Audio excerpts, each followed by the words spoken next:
लोग सब बोले जैसा करेंगे वैसे पाएंगे। फिर से बोलेंगे जैसा करेंगे वैसे पाएंगे, जैसा करेंगे वैसे पाएंगे। प्रभु कहता है कि हम जैसा करेंगे वैसा पाएंगे। तो प्रभु का कलाम में सब निकालेंगे प्रकाशित वाक्य 22वां अध्याय 12वां पद। देख मैं शीघ्र आने वाला हूँ। प्रभु यीशु मसीह कहता है देख मैं शीघ्र आने वाला हूँ और हर एक के काम के अनुसार बदला देने के लिए प्रतिफल मेरे पास है। बदला देने के लिए प्रतिफल मेरे पास है। प्रभु यीशु मसीह कहता है कि देख मैं शीघ्र आने वाला हूँ और हर एक के काम के अनुसार बदला देने के लिए प्रतिफल मेरे पास है। जैसा हम करेंगे उसका बदला परमेश्वर हमें देगा। हमें हालेलुया। प्रभु यीशु मसीह इस पृथ्वी पर आया, एक कुमारी के गर्भ में पैदा हुआ और 30 साल उम्र तक माँ बाप के साथ रहा, उनका साथ कार्य करता रहा और 3.5 साल तक पिता परमेश्वर की सेवा को उसने अंजाम दिया। और हम देखते हैं और हमारे पापों के लिए, हमारे अधर्म के लिए, हमारे साप के लिए, हमारी बीमारी के लिए, हमारी कंगाली के लिए कलवारी क्रूस पे जाके उसने अपने प्राण को दिया ताकि हम छुटकारा पाए, मुक्ति पाए, आनंद पाए, शांति पाए। और मृत्यु के बाद तीसरे दिन जी उठा। 40 दिन तक वो अपने चेलों को, अपने शिष्यों को प्रकट किया कि मैं मुर्दों में से जी उठाऊं करके। और प्रभु ने उन्हें आज्ञा दिया कि जाकर सुसमाचार सुनाओ। और प्रभु यीशु मसीह स्वर्ग चला गया और फिर से वो आने वाला है। आमीन। हमारी एक आशा है, हमारी विश्वास है यीशु मसीह जो स्वर्ग चला गया वो फिर से आने वाला है। तो यीशु मसीह जब स्वर्ग से आएगा तो एक बालक के समान नहीं आएगा।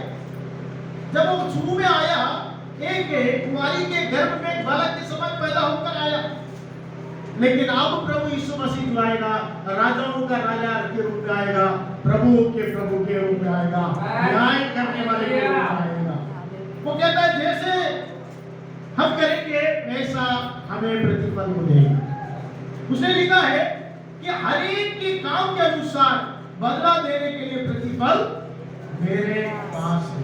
जो भी काम हम करते हैं वो सारे काम को परमेश्वर एक किताब में लिख के रखता है। स्वर्गदूत उसको क्या करता है? लिख के रखता है। आप कलीसिया में आते हैं तो आपके नाम को परमेश्वर लिख के रखा है कि आप कलीसिया में आते हैं। आप घर में क्या काम कर रहे हो उसको लिख के रखता है। आप जो भी कार्य करते हो सबको वो लिख के रखता है, उसका प्रतिफल परमेश्वर देगा। उसने कहा है देख मैं शीघ्र आने वाला हूं और हर एक के काम का प्रतिफल मेरे पास है। हम निकालेंगे मत्ती रचित सुसमाचार 24वां अध्याय 27वां पद हम पढ़ेंगे। निकाल लीजिए मत्ती रचित सुसमाचार 27वां अध्याय 24वां अध्याय 27वां पद। क्योंकि जैसे बिजली पूर्व से निकलकर पश्चिम तक चमकती है, वैसे ही मनुष्य के पुत्र का आना भी होगा। और लिखा है कि जैसे बिजली पूर्व से निकलकर पश्चिम तक चमकती है, वैसे ही मनुष्य का पुत्र अर्थात यीशु मसीह का आना भी होगा। जैसे बिजली पूर्व से निकलती है, पश्चिम तक चमकती है, वैसे ही मनुष्य का पुत्र भी आएगा। और आगे और हम पढ़ेंगे 37 से हम पढ़ेंगे, 37 से आगे पढ़ेंगे। पढ़िएगा। जैसे नूह के दिन थे, वैसा ही मनुष्य के पुत्र का आना भी होगा। मनुष्य का पुत्र का आना होगा। नूह के समय में क्या हुआ? लोग बिगड़ गए थे, लोग पाप कर रहे थे, लोग अधर्म कर रहे थे, परमेश्वर के विरोध में कार्य कर रहे थे, परमेश्वर के विरोध में काम कर रहे थे। वैसे समय नूह के समय के समान जब समय आएगा वैसे ही परमेश्वर का पुत्र आएगा। आगे बढ़िए। क्योंकि जैसे जल प्रलय से पहले के दिनों में जिस दिन तक कि नूह जहाज पर ना चढ़ा, उस दिन तक लोग खाते पीते थे और उनमें विवाह होते थे। और जब तक जल प्रलय आकर उन सबको बहा ना ले गया, तब तक उनको कुछ भी मालूम न पड़ा। वैसे ही मनुष्य के पुत्र का भी आना होगा। मनुष्य के पुत्र का भी आना होगा। वहां पे लिखा है कि नूह ने जहाज बनाया, उसमें चढ़ गया, तब तक लोग खाते पीते रहे, विवाह शादी होता रहा, लेकिन जब जल प्रलय आ गया और सब है ना गए, तब तक कुछ भी लोगों को क्या नहीं हुआ, मालूम ही नहीं पड़ा। अभी भी लोगों को मालूम नहीं पड़ रहा है। और ऐसे समय में मनुष्य का पुत्र आएगा करके परमेश्वर का वचन है। अब ये मत सोचना कि यीशु मसीह नहीं आएगा, यीशु मसीह जरूर आएगा। वो कहता है कि मैं शीघ्र आऊंगा और हर एक के काम का मैं बदला दूंगा और मैं निश्चय आऊंगा।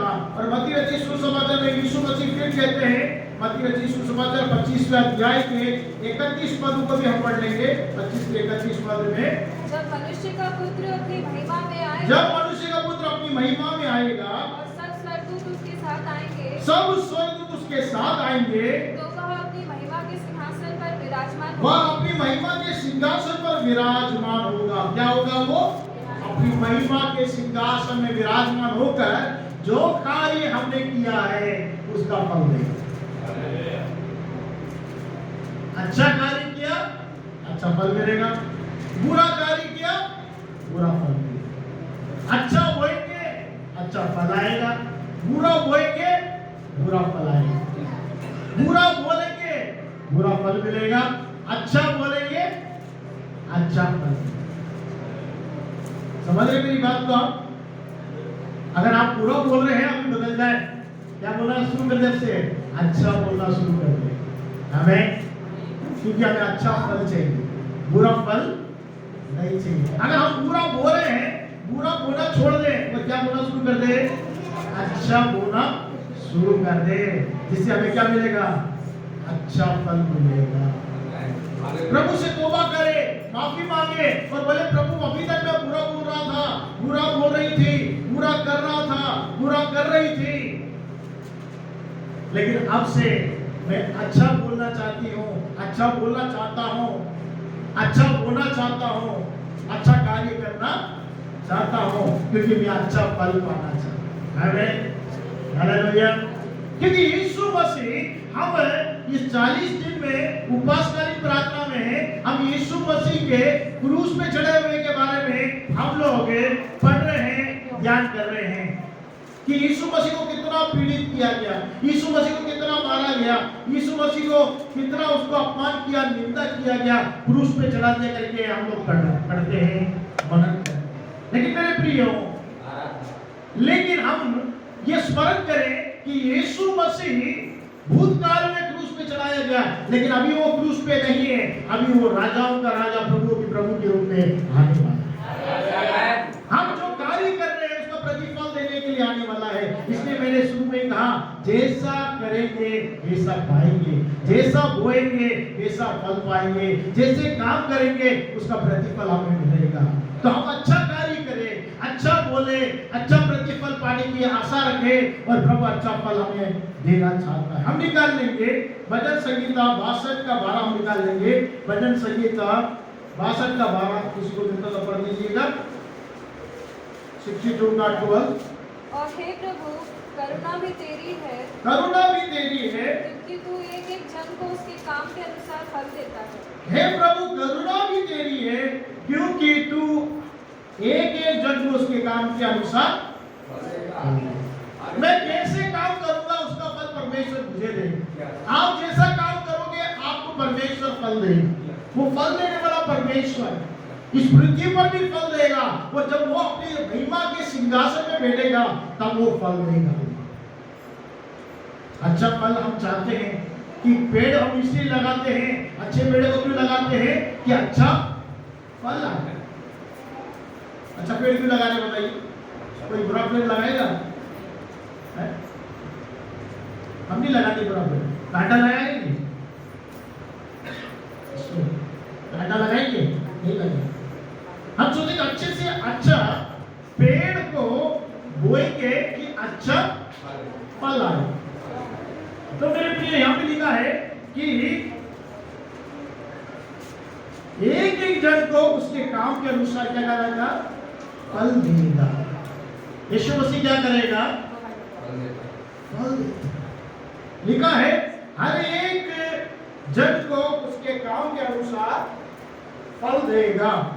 तो हमें हमारे काम के अनुसार परमेश्वर क्या करने वाला है? फल देने वाला है। ये आपके मन में से कभी नहीं उतरना है। हमें एक फल देने वाला है। फल को देगा जो उसको नेतृत्व करता है, देखता रहता है। अगर आप एक पौधा लगाएंगे, पेड़ लगाएंगे, तो क्या करोगे? उसको देखभाल करेंगे, उसको देखेंगे, उसको बोएंगे, उसको क्या जरूरत है, उसको उसके लिए सब चीजें प्रबंध करेंगे कि वो क्या करे, अच्छा फल दे। और वो अच्छा फल नहीं देगा तो आपको क्या आएगा? आप खुश होंगे, आनंद करेंगे, या हंसेंगे, बोलेंगे हाँ मैंने कितना अच्छा पेड़ लगाया था लेकिन अच्छा फल नहीं दे रहा? गुस्सा आएगा। क्या आएगा? गुस्सा आएगा, क्रोध आएगा। मैंने अच्छा पेड़ लगाया, अच्छा बीज बोया और वो अच्छा फल मुझे नहीं दे रहा है, उसको क्रोध आएगा। और क्या करेंगे आप लोग? उसको काट देंगे, उसको किसमें डाल देंगे? आग में उठाकर डाल देंगे, क्योंकि इससे मुझे कोई भी फायदा नहीं हुआ। तो मेरे प्रिय, परमेश्वर भी ऐसा है, उसने अच्छे बीज को लाके हमारे हृदय में बोया है कि हम अच्छा फल दें। जंगली पेड़ अपने आप उग गया, क्योंकि शैतान ने क्या कर दिया? जंगली पेड़ को लाके बो दिया। यीशु मसीह अच्छा बीज बोता है, शैतान जंगली बीज बोता है। अगर जंगली बीज के लिए आप अपना जमीन तैयार करेंगे, शैतान जंगली बीज को बो के चले जाएगा, आपको पता नहीं चलेगा। रात के सोते समय शैतान आएगा और क्या करेगा? जंगली बीज बो के चला जाएगा, क्योंकि आप क्या कर रहे हैं? सो रहे हैं। और जब आप उठकर देख रहे हैं, अरे मैंने तो अच्छा बीज बोया था, लेकिन उसमें कहा क्या आ गया? बगल में जंगली पौधा आना शुरू हो गया। तो उसको क्या करते हैं? अपन लोग सफाई करते हैं, उसको क्या करते हैं? उखाड़ देते हैं, जिससे कि हमारा अच्छा जो पौधा है, अच्छा पेड़ है, वो अच्छा से फल दे। तो वैसे ही परमेश्वर भी चाहता है मेरे प्रियो कि हम अच्छा फल लेके आए। अय्यूब की किताब अगर हम निकालते हैं, अय्यूब की किताब 34 अध्याय के 11 पर, उसमें अय्यूब की किताब में लिखते हैं, वो मनुष्य की करने का फल देगा, हाँ, देता है, और उसके प्रत्येक को अपनी अपनी चाल का फल बताता है। वहां पे लिखा है मनुष्य की करनी का फल देता है। किसका फल? कह रहा है कि मनुष्य जो करता है उसका फल परमेश्वर देता है, और प्रत्येक अपनी अपनी चाल का फल भुगतता है। क्या करता है? भुगतता है। जो आप करोगे उसको भुगतोगे बोलते हैं ना। आप जो करोगे उसका प्रतिफल आपको मिलेगा। अच्छा करोगे तो अच्छा प्रतिफल, बुरा करोगे तो बुरा प्रतिफल मिलेगा। परमेश्वर का कलाम कहता है मनुष्य की करने का फल देने वाला परमेश्वर है। वो हमारी करने का फल देने वाला परमेश्वर इसके लिए हमारे जीवन को वो देखता रहता है। हमारा चलना, हमारा उठना, हमारा बोलना, हमारा व्यवहार करना, हमारा कार्य करना, वहां पर परमेश्वर की आंख कहाँ लगी रहती है? मनुष्य के ऊपर लगी रहती है। वो भली और बुरी बातों को देखता रहता है। वो भली बात को भी देखता है, बुरी बात को भी देखता है। इसलिए वो क्या करता है? भले फल भी देता है, और जो बुरा करता है उनको बुरे के अनुसार फल भी देता है। यहाँ पे लिखा है कि मनुष्य की करने का फल देता है, प्रत्येक अपनी अपनी चाल का फल भुगताता है। वो जो करेगा वो पाएगा मेरे प्रियो। और यिर्मयाह की किताब नबी कहता है, यिर्मयाह अगर हम निकाल लेंगे यिर्मयाह की नबी की किताब 17वां अध्याय 10वां पद भी कोई जन मिले तो पढ़ लीजिए। यिर्मयाह 17 का 10। 17 का 10। मैं यहोवा मन की खोजता और हृदय को जांचता हूँ, ताकि प्रत्येक जन को उसकी चाल चलन के अनुसार अर्थात उसके कामों का फल दूं। यिर्मयाह 17 के 10 में लिखा है, मैं यहोवा हूँ, मन को खोजता हूँ। किसको खोजता है? आपकी पत्नी आपके मन को नहीं खोज सकती, आपका पति आपके पत्नी के मन को नहीं खोज सकता, लेकिन परमेश्वर क्या करता है? आपके मन को खोजता है।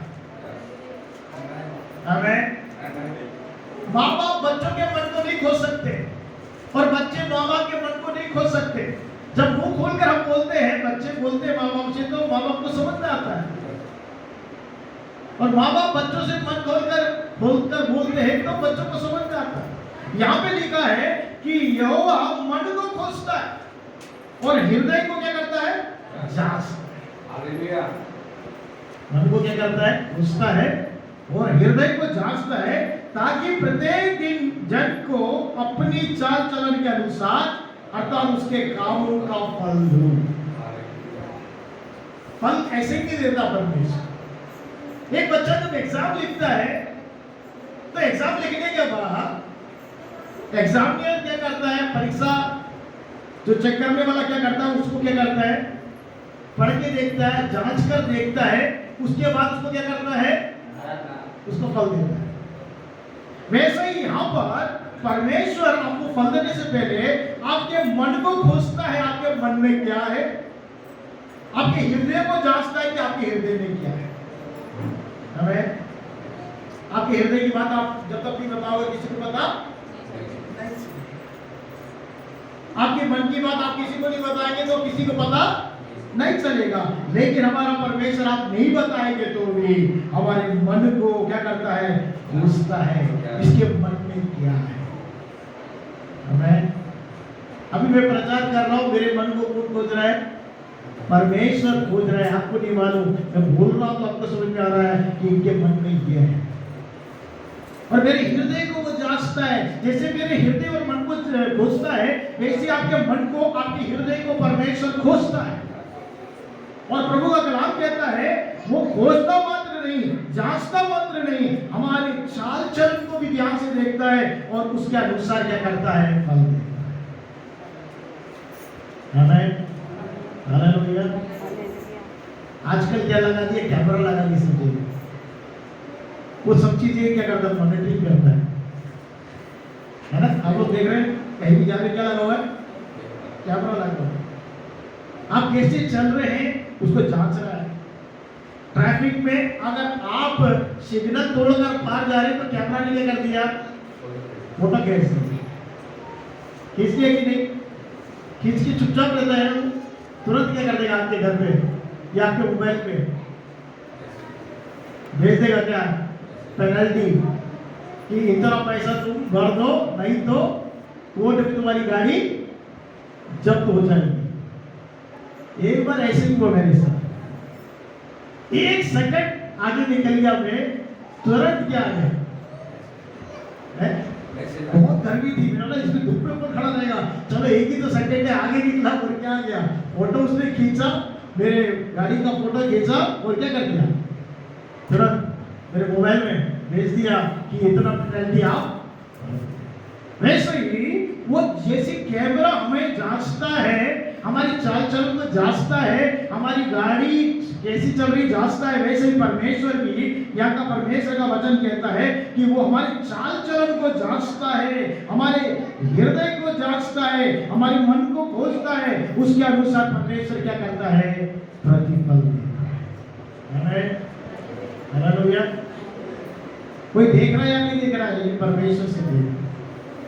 बच्चे लोग सोचते हैं माँ बाप कुछ नहीं जानते, कुछ नहीं देखते, लेकिन मेरे प्रिय बच्चों लोग, मैं आपको बताना चाहता हूं कि परमेश्वर के आंख से कोई नहीं बच।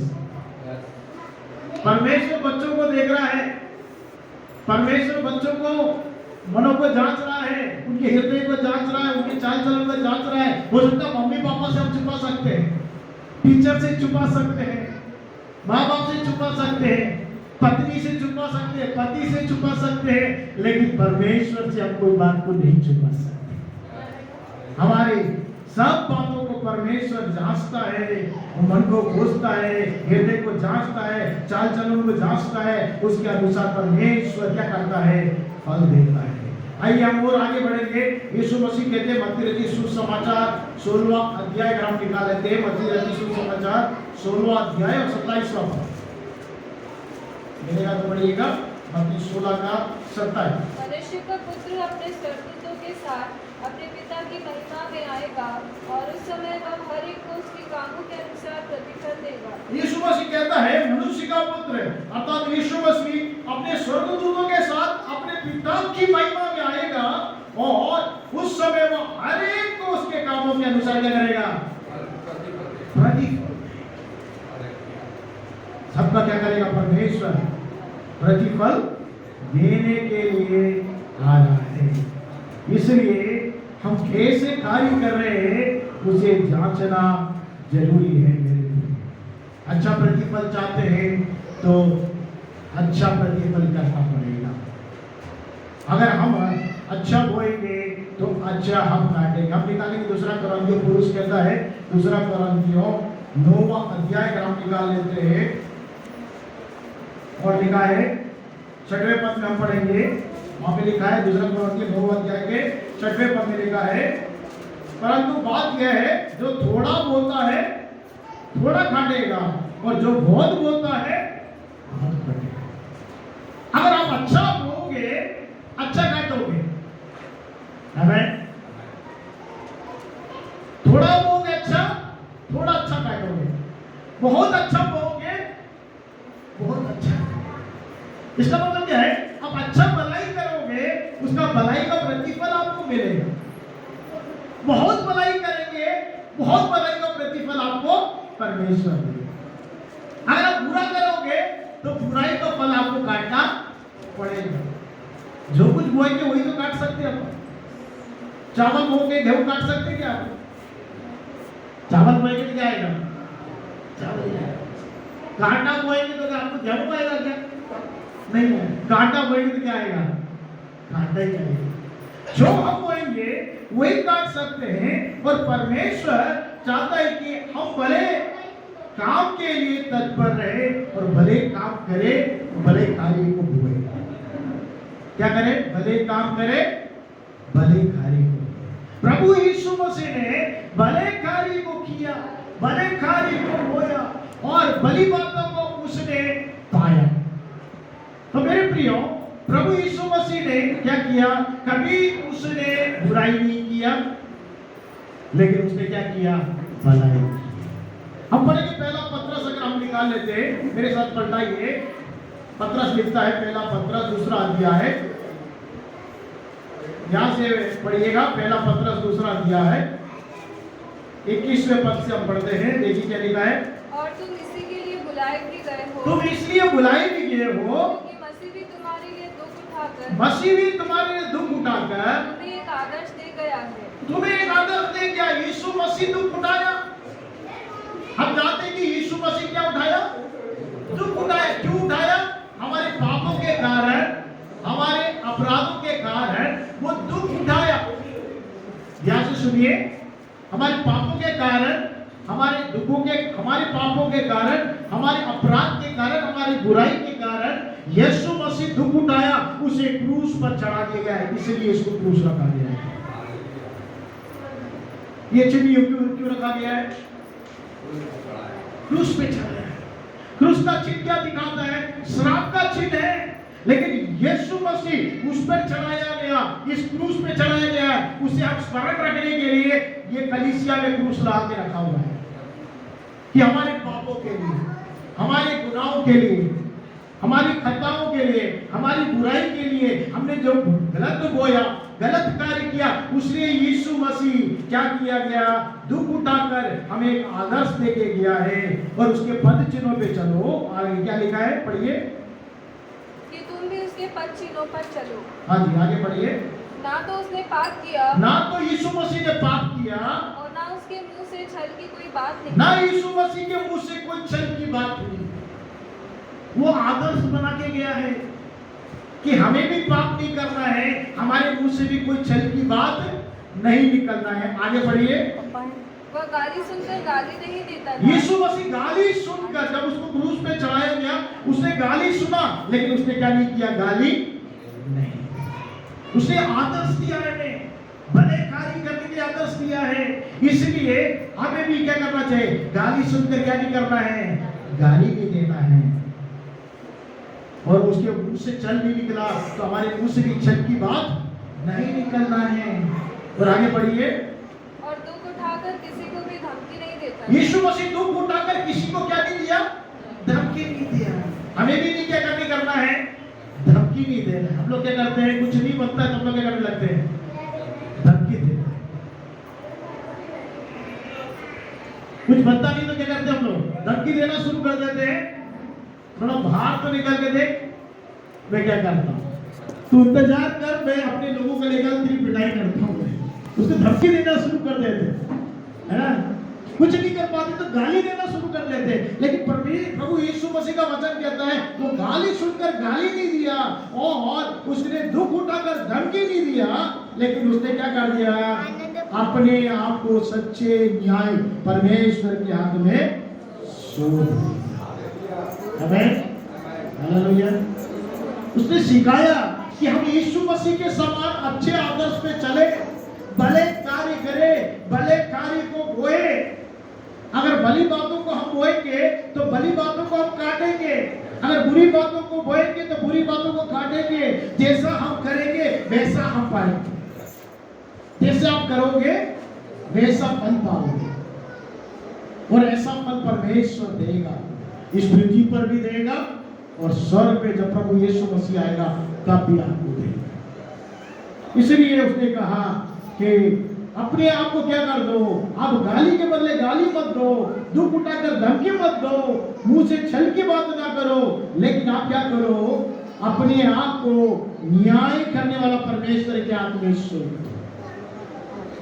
हम न्याय नहीं करना है, परमेश्वर हमारा न्याय करने वाला परमेश्वर, उसके हाथ में सौंप दो। इसलिए यीशु क्या कर दिया, अपने आप को हमारे पापों का देह में लेकर क्रूस पर चढ़ गया कि पाप के लिए मर के हम धार्मिकता के लिए, किसके लिए मरकर, पाप के लिए हमें मरना है।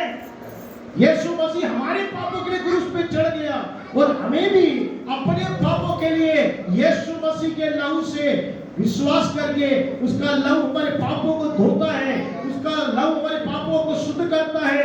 इसलिए हम यीशु पर विश्वास करना है, यीशु मसीह पर विश्वास करके उसके लहू से जब हम धुले जाएंगे, हमारे पाप, हमारे अधर्म, हमारी बुराई, हमारी खता, हमने जो भी बुरा किया, जो भी बुरा कार्य किया, उस सबको यीशु मसीह क्षमा करेगा। अगर आप विश्वास नहीं करेंगे तो आपको क्षमा नहीं होगा। आपको विश्वास करना है कि यीशु मसीह मेरे पापों के लिए, मेरे अधर्म के लिए, मेरी बुराई के लिए, मेरी गलती के लिए मैं दुख उठाकर धमकी दिया करता था, लेकिन यीशु मसीह ने दुख उठाकर धमकी नहीं दिया, पाप सुनकर भी पाप का उत्तर नहीं दिया, शांत रहकर एक शांत मेमने के समान वो क्रूस पे चढ़ गया और न्याय परमेश्वर के हाथ में सौंप दिया। और वो परमेश्वर वो प्रतिफल देने वाला परमेश्वर है, वो प्रतिफल देता है। ये बात हम समझना मेरे प्रियो, क्योंकि प्रभु यीशु मसीह कहता है कि आप इन बातों को समझ कर रखना, क्योंकि जब मैं महिमा के सिंहासन परमेश्वर की महिमा में आऊंगा, सबके कामों के अनुसार मैं क्या करूंगा, प्रतिफल दूंगा। तो आइए, पुरुष कहता है, पहला कुरिन्थियों में हम आ जाएंगे, पहला कुरिन्थियों की पत्री 3 अध्याय, पहला कुरिन्थियों निकालने के 3 अध्याय 10 से लेकर 15 तक हम पढ़ेंगे। पहला कुरिन्थियों 3 अध्याय 10 से लेकर 15 तक। परमेश्वर के उस अनुग्रह के अनुसार जो मुझे दिया गया, वो कह रहा है कि परमेश्वर के अनुग्रह के अनुसार मुझे जो दिया गया, मैंने बुद्धिमान राजमिस्त्री के समान नींव डाली। बुद्धिमान राजमिस्त्री के समान नींव डाली। एक बुद्धिमान राजमिस्त्री क्या करता है, नींव डालता है। अभी हम लोग यहाँ बैठे हुए हैं, चर्च में बैठे हुए हैं, तो इसकी क्या की गई है, हेलो, क्या किया गया, इस चर्च का नींव डाला गया। इस इमारत के लिए क्या किया गया, नींव डाला गया। यहाँ पे लिखा है कि एक बुद्धिमान राजमिस्त्री के समान नींव डाली गई, और क्या लिखा है, और दूसरा उस पर रद्दा रखता है, दूसरा उस पर रंदा रखता है, परंतु हर एक मनुष्य चौकस रहे, हर एक मनुष्य चौकस रहे कि वह उस पर कैसा रद्दा रखता है। वह कैसा रंदा रखता है। समझ रहे आप, रंदा समझते हैं? जब इमारत पर नींव डाल के उसके ऊपर में जब ईंट वगैरह रखते हुए जाते हैं, तो उसमें क्या करते जाते हैं, रंदा लगाते हुए जाते हैं। तो कैसा रंदा आपका, जो जैसे इमारत बनाने के लिए रंदा रखा जाता है, वैसे आपके जीवन को बनाने के लिए रंदा जो लगाया जाता है, कैसा रंदा रखता है, क्या करना है, मनुष्य को चौकस रहना है। कैसे काम कर रहे हैं, कैसे कार्य कर रहे हैं, कैसा रंदा रख रहे हैं, उसके अनुसार इमारत बनता है। जब ये इमारत आप देख रहे हैं, ये इमारत बनने के लिए नींव जरूरी है। नींव लगाया गया, उस नींव पर क्या कर दिया गया? इमारत को खड़ा करने के लिए रंदा रखते हुए गए, तब जाके ये इमारत खड़ा हुआ है। वैसे ही हमारा जीवन के लिए एक नींव है, वो नींव यीशु मसीह है।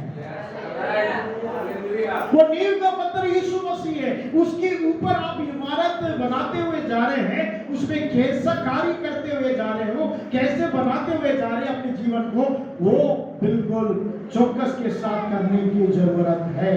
आगे बढ़िए, क्या लिखा है? क्योंकि उस नींव को छोड़ जो पड़ी है और वह यीशु मसीह है। वो यीशु मसीह, मैंने पहले बताया, वो नींव जो है यीशु मसीह है, वो फाउंडेशन यीशु मसीह है। नींव हमारे जीवन का नींव कौन है? यीशु मसीह। और कोई नींव नहीं है दूसरा, कोई भी छोड़कर और कोई भी नींव नहीं है। हमारे जीवन का नींव यीशु मसीह है। उस नींव में आप अपने जीवन को बनाएंगे तो आपका जीवन साक्षर अच्छा हो जाएगा, बढ़िया हो जाएगा, फलवत हो जाएगा। उसका फल का प्रतिफल आप प्राप्त करोगे। और कैसे उसमें रंगा लगाते, कैसे काम करते हुए अपने जीवन को बना रहे हैं। आपको मालूम है, जब ये बिल्डिंग को बनाया गया तो मैं जब ये शुरू में बिल्डिंग बन रहा था तो क्या किया गया, मैं आके देखा क्या किया इन लोगों ने, गड्ढा खोदा। इतना गड्ढा खोदते हैं कि जहां पर इसके लिए नींव के लिए ऐसे जगह जब तक निकल नहीं जाता तब तक गड्ढा को खोदते रहते, नहीं तो ये क्या नहीं रहेगा, इमारत खड़ा नहीं रहेगा, ढह जाएगा। इसलिए उस नींव को डालना बहुत इंपॉर्टेंट है। वो नींव जब तक डालने से पहले लोग क्या करते हैं, ऐसा गड्ढा खोदते हैं, ऐसे मिट्टी और ऐसे चट्टान को देते हैं जहां पर ये इमारत खड़ा रहेगा, ठोस खड़ा रहेगा, तब तक उस गड्ढे को खोदा जाता है, उस पे ही नींव रखना शुरू करते हैं। वैसे हमारा जीवन जो है, वो जीवन में नींव यीशु मसीह है। यीशु मसीह के अलावा कोई भी दूसरा कोई भी नहीं है। आगे पढ़िएगा, क्या लिखा है? दूसरा नींव कोई भी नहीं है, लिखा है क्योंकि उस नींव को छोड़ जो पड़ी है वह यीशु मसीह है, कोई दूसरा नींव नहीं डाल सकता। आगे बढ़िए। यदि कोई इस नींव पर सोना या चांदी या बहुमूल्य पत्थर या काठ या घास या फूस का रद्दा रखे तो हर एक का काम प्रकट हो जाएगा, क्योंकि वह दिन उसे बताएगा, इसलिए कि आग के साथ प्रकट होगा और वह आग हर एक का काम करके। देखिए क्या लिखा है कि नींव में आप क्या कर सकते हो, सोना भी रख के नींव बना सकते हो। इसको रख के बना सकते हैं सोना। नींव में क्या डाल सकते हैं आप? सोना। कल मैं न्यूज में देख रहा था, तो जब न्यूज में देख रहा था वो बताया है कि वो जो ताजमहल बनाया गया कैसे उन लोगों ने बनाया, क्योंकि उसका इतिहास बताया और उसको कैसे उसको तैयार किया गया, कितने साल लगे करके बताया, और कैसे कैसे पत्थरों को उसको इस्तेमाल किया करके बताया। तब आप भी, आपका जो जीवन है वो तो एक सिर्फ इमारत है मेरे प्रियो, लेकिन आपका जो जीवन है उस जीवन का नींव यीशु मसीह है। उसमें आप सोने को रखकर भी क्या कर सकते हो, बना सकते हो, चांदी को रख के भी बना सकते हो, और बहुमूल्य पत्थर और खाट या घास या फूस को लगा के क्या कर सकते हो, बंदा लगा सकते हो। लेकिन बात ध्यान रखे, हर एक काम प्रकट हो जाए। क्या हो जाएगा? लिखा है तो हर एक काम प्रकट हो जाएगा, क्योंकि वह दिन बताएगा, इसलिए आग के साथ प्रकट होगा और आग हर एक काम को परखेगी। क्या करेगी? आग अगर लगेगी तो घास खड़ा रहेगा, जल जाएगा, भूसा जल जाएगा, लकड़ी जल जाएगी, लेकिन सोना क्या करेगा? चमकेगा। आग में सोने को डालते तो क्या होता है? वो चमकता है, पत्थर स्थायी खड़ा रहता है। तो आप किस प्रकार का रंग अपने जीवन में लगा रहे हैं, किस प्रकार का काम अपने जीवन में कर रहे हैं, किस प्रकार के कार्य आप पेश कर रहे हैं, उसका प्रतिफल आपको मिलेगा। इसलिए मैंने शुरू में कहा, जैसा करेंगे वैसे पाएंगे। हम जीवन में जैसा करेंगे, जैसा बोलेंगे, वैसा हमें उत्तर मिलेगा। जैसे हम दूसरों का आदर करेंगे, वो भी हमारा क्या करेंगे? आदर करेंगे। आप दूसरे का निरादर करके आप सोचोगे कि आदर मिले तो आपका आदर नहीं मिल सकता। आप दूसरों को गाली दिए और आप सोचो कि आप अच्छा बात करे तो अच्छी बात नहीं मिलेगी। इसलिए प्रभु यीशु मसीह ने कहा, गाली सुनकर भी उसने गाली नहीं दिया, दुख उठाकर भी उसने क्या नहीं किया, उसको धमकाया नहीं, लेकिन न्याय परमेश्वर के हाथ में सौंप दिया। और यहाँ पर भी वही बात उल्लेख किया गया है कि परखे जाएगा। और आगे पढ़िए क्या लिखा है, 14 और 15 भी पढ़ेंगे। जिसका काम उस पर बना हुआ स्थिर रहेगा, जिसका काम उसमें बना हुआ स्थिर रहेगा और मजदूरी पाएगा, वो मजदूरी पाएगा। जिसका काम स्थिर रहेगा उसको क्या मिलेगा, मजदूरी। इमारत बनाने वाले को क्या देंगे, मजदूरी नहीं देंगे तो वो काम करेगा, उसके काम का प्रतिफल उसको मिलना चाहिए। हम जो भी काम करते हैं उसका प्रतिफल परमेश्वर हमें देता है, और जैसा काम करते हैं वैसा प्रतिफल परमेश्वर देता है। आपके जीवन में, आपके व्यवहार में, आपके कार्यस्थल पर, आप जहां पर भी रहते हैं, जहां पे भी काम करते हैं, जहां पे भी व्यवसाय करते हैं, जहां पे भी पढ़ाई करते हैं, जिस मोहल्ले में भी रहते हैं, जिस स्थान में भी रहते हैं, लोगों से संपर्क में आते हैं, कैसे आप बोलते हैं, कैसे चलते हैं, कैसे व्यवहार करते हैं, उसका प्रतिफल आपको मिलेगा। अच्छा व्यवहार करेंगे तो अच्छा प्रतिफल मिलेगा, बुरा व्यवहार करेंगे तो बुरा प्रतिफल मिलेगा, और परमेश्वर भी उसका प्रतिफल देने वाला परमेश्वर है। और आगे हम पढ़ेंगे, और जैसा करेंगे वैसे पाएंगे, और उसका मजदूरी पाएंगे। आगे बढ़िएगा। यदि किसी का काम जल जाएगा, यदि किसी का काम जल जाएगा, तो वो हानि उठाएगा। जिसके काम जल जाएगा, जिसने घास भूसे से बनाया, जिसने खाद से बनाया, अगर वो आग आकर पड़ताल करेगा, जांचेगा, तो क्या हो जाएगा, जल जाएगा। तो यहाँ पे लिखा है, यदि किसी का काम जल गया तो वो हानि उठाएगा। आगे बढ़िए। पर वह आप बच जाएगा, परंतु जलते जलते। पर वो आप बच जाएगा जलते जलते। किसी घर में आग ले जाता है तो क्या हो जाता है, वो बच जाता है, लेकिन क्या होते होते जलते जलते बच जाता है। उसके घाव उसके चेहरे पर रहता है, वो बच गया लेकिन उसके काम पूरे जल गए। तो हम कैसे काम कर रहे हैं, जैसा हम करेंगे वैसा हम पाएंगे। जैसे आप करोगे वैसे पाएंगे। प्रभु क्या कहता है, जैसे आप करोगे वैसे पाओगे, और जैसा काम करोगे वैसे आप पाओगे। सोने का अच्छे से आप नींव डाल डाल के बनाएंगे, सोने का जैसा स्वभाव है वैसा स्वभाव क्या आपके अंदर में है, तो आप अच्छे कार्य कर रहे हैं तो आप चमकोगे सोने के समान। अगर उधर अपने जीवन में घास भूसे से, लकड़ी और काठ से बनाओगे अपने जीवन को, तो आग आएगा तो जल जाएगा, कुछ भी नहीं बचेगा। लेकिन आप बच जाओगे क्योंकि प्रभु ने आपसे प्रेम किया, प्रभु ने आपको लहू बहाया, क्योंकि प्रभु यीशु मसीह आपका नींव था, लेकिन आपका व्यवहार के कारण आपको कोई प्रतिफल नहीं मिला। तो इसलिए प्रभु चाहता है कि हम अच्छे प्रतिफल को प्राप्त करें। इसे हम पढ़ेंगे मेरे प्रियो, जल्दी से पढ़ेंगे।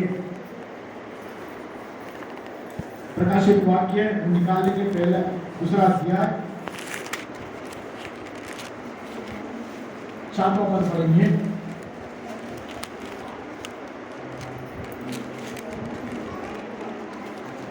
दूसरे अध्याय का 7वां पद। जिसके कान हो वह सुन ले, जिसके कान वो सुन ले, कि आत्मा कलीसिया से क्या कहता है। आत्मा कलीसिया से क्या कहता है। वो कह रहा है, प्रभु का आत्मा कहता है, जिसके कान हो। कान है आपके पास? कितने के पास कान है? सबके पास कान है। आमीन। प्रभु क्या कहता है, कान हो सुन लो। अगर जैसा करोगे वैसा पाओगे, जैसा रंदा लगाओगे वैसा आप अपने जीवन में पाओगे। सोने का रंदा लगाओगे तो आप चमकोगे, पत्थर का रंदा लगेगा जलेगा नहीं, लेकिन अगर आप काठ का लगाओगे, घास का लगाओगे, सब जल जाएगा, आप बच जाओगे, लेकिन उसका दाव आपके ऊपर रहेगा। आपके कार्य का प्रतिफल परमेश्वर देना चाहता है, तो आपको क्या करना पड़ेगा, अच्छा काम करना पड़ेगा। इसलिए प्रभु का कलाम कहता है, जिसके कान हो कलीसिया सुन ले। आत्मा क्या कहता है, क्या कह रहा है, जो जय पाए, जो जय पाए, मैं उसे जीवन के पेड़ में से, मैं उसको जीवन के पेड़ में से जो परमेश्वर के स्वर्गलोक में है, जो परमेश्वर के स्वर्गों में है, फल खाने को दूंगा। फल खाने को दूंगा। वो जीवन का पेड़ परमेश्वर ने आदम की वाटिका में रखा था, आदम और हव्वा के लिए, है ना, वो जीवन का पेड़ लगा के रखा था। लेकिन उन लोगों ने क्या करा, वो जीवन के फल ना खाकर क्या कर दिया, कौन सा फल खाया, हाँ? पाप का फल। पाप मतलब कौन सा फल है? मृत्यु का फल, बुद्धि समझने वाला फल, है ना। हम देख लेंगे, जल्दी से पढ़ेंगे और प्रार्थना में जाएंगे। दूसरे अध्याय और दूसरे अध्याय में परमेश्वर ने कहा क्या, कौन सा फल है, दूसरा अध्याय का 17 पद में लिखा है, भले और बुरे ज्ञान का वृक्ष है, उसका फल तुम कभी भी नहीं खाना। क्या बोला आदम से, भले और बुरे वृक्ष के फल को नहीं खाना, लेकिन परमेश्वर ने क्या फल लगा के रखा था वहां पर, जीवन का फल लगा के रखा था, जीवन का पेड़ लगा के रखा था। उस जीवन का पेड़ का फल अगर वो खाते तो कभी नहीं मरते, अमर हो जाते। हमें हम लोग कोई मरना नहीं चाहते, तो सब क्या सोचते हैं, हम अमर हो जाए, कभी मौत नहीं आए, कभी मृत्यु नहीं आए। लेकिन आदम और हव्वा ने क्या किया, वो जीवन के पेड़ का फल नहीं खाया। उन लोगों ने कौन सा फल खाया, भले और बुरे ज्ञान का फल खा लिया।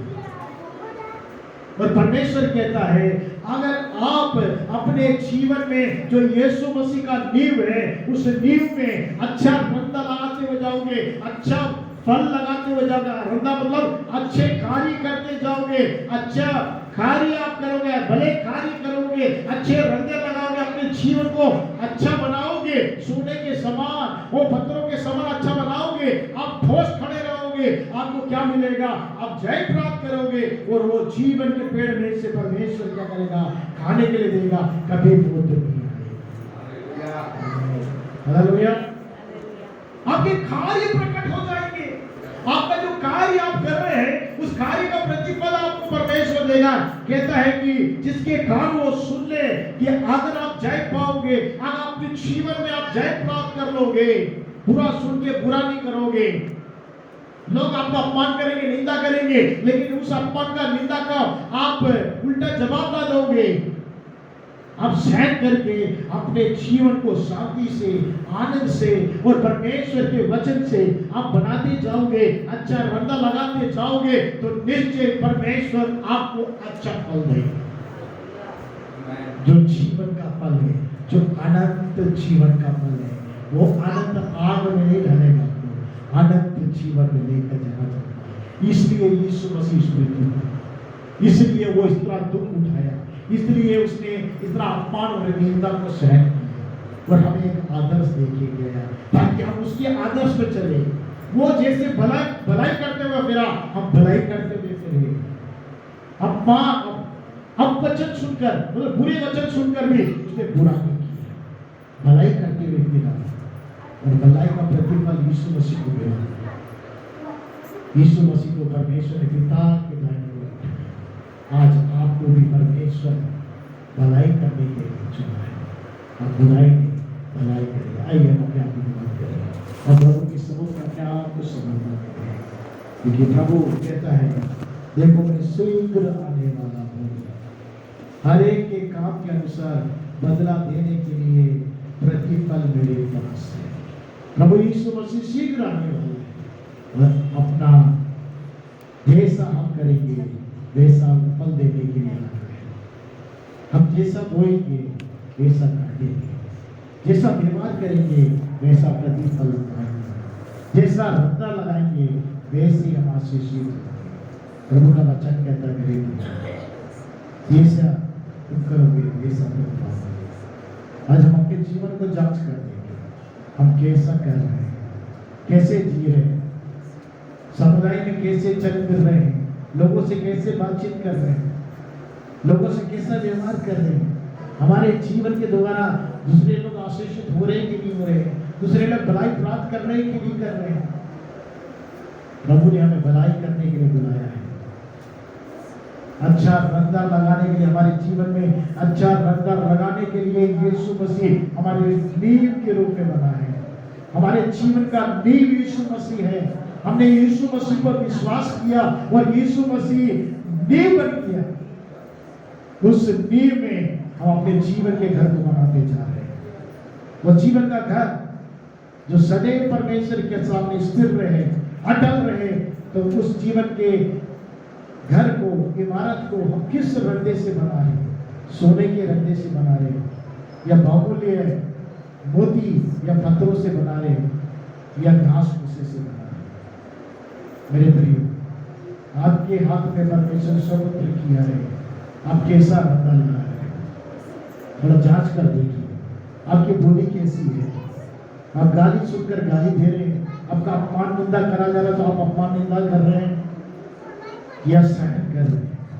यीशु मसीह ने सहन किया, गाली सुनकर गाली नहीं दिया, दुख देने वाले को उसने धमकी नहीं दी, लेकिन न्याय करने वाले के हाथों में सौंपा। हम कैसा जीवन जी रहे हैं?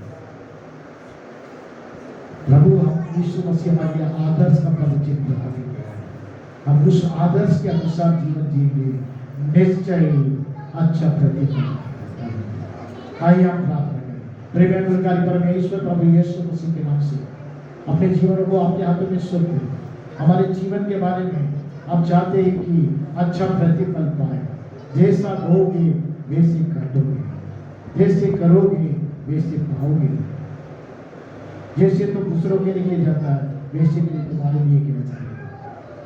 हम दूसरों से भलाई करें, भलाई करने के लिए हम बुलाए गए, बुराई के लिए नहीं, कथा करने के लिए नहीं, अवदूर करने के लिए नहीं, लेकिन अच्छे कार्य करने के लिए, भले कार्य करने के लिए, भले व्यवहार प्रकट करने के लिए, अच्छे इमारत बनाने के लिए मसीह यीशु में परमेश्वर ने चुना है कि हम अच्छे एक इमारत, परमेश्वर का एक ढालता हुआ इमारत बनकर खड़ा करें, ताकि हम प्रभु से वो प्रतिफल को प्राप्त करें, ताकि तेरे नाम की महिमा करें। अपने आप को हम समर्पित करें। यीशु मसीह के नाम से मांगते हैं, सुनो। आमीन।